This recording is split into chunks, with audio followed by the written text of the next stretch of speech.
2024 সালের 19 মে ঢাকার মিরপুরে ঘটে এমন এক ঘটনা যা কাঁদিয়েছে পুরো বাংলাদেশকে।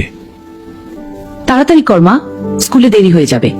আম্মু, আজ আমি ক্লাসে প্রথম হব। পাশের ফ্ল্যাটের ভাড়াটিয়া সোহেল রানা বাইরে স্বাভাবিক হলো মানুষ মনে হলেও, রামেসা এদিকে আসো, তোমার জন্য চকলেট রেখেছি। সত্যি আঙ্কেল? সরল বিশ্বাসে ছোট্ট রামিসা সেই ফ্ল্যাটের ভিতরে ঢুকে পড়ে। রামিসা এদিকে আসো, তোমার জন্য চকলেট রেখেছি। সত্যি আঙ্কেল? সে জানতো না সামনে অপেক্ষা করছে ভয়ঙ্কর কিছু। রামিসা, মা কোথায় গেলি? এতক্ষণ তো হওয়ার কথা না।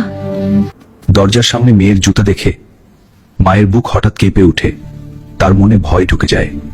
দরজা খুলেন, আমার মেয়েটা ভিতরে আছে। দরজা খুলেন, আমার মেয়েটা ভিতরে আছে। দয়া করে দরজা খুলেন। বাইরে মায়ের চিৎকার শুনে আতঙ্কে কাঁপতে থাকে ঘাতক। তারপর সে নেয় আরো ভয়ঙ্কর সিদ্ধান্ত। দরজা ভাঙেন, নিশ্চয়ই ভিতরে কিছু হয়েছে। এতক্ষণ দরজা খুলছে না কেন? কিছু একটা হয়েছে ভিতরে, এখনই ভাঙো।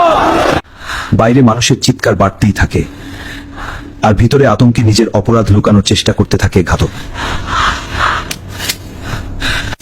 সবাই দরজা ভাঙার চেষ্টা করার আগেই গ্রিল কেটে জানালা দিয়ে পালিয়ে যায় সোহেল রানা। কিন্তু তার স্ত্রী স্বপনা পালাতে পারেনি। জনতা তাকে আটকে পুলিশের হাতে তুলে দেয়। কেউ কিছু স্পর্শ করবেন না, পুরো ফ্ল্যাট তল্লাশি করা হবে। প্রযুক্তির সহায়তায় মাত্র 10 ঘন্টার মধ্যেই নারায়ণগঞ্জ থেকে ধরা পড়ে প্রধান আসামি।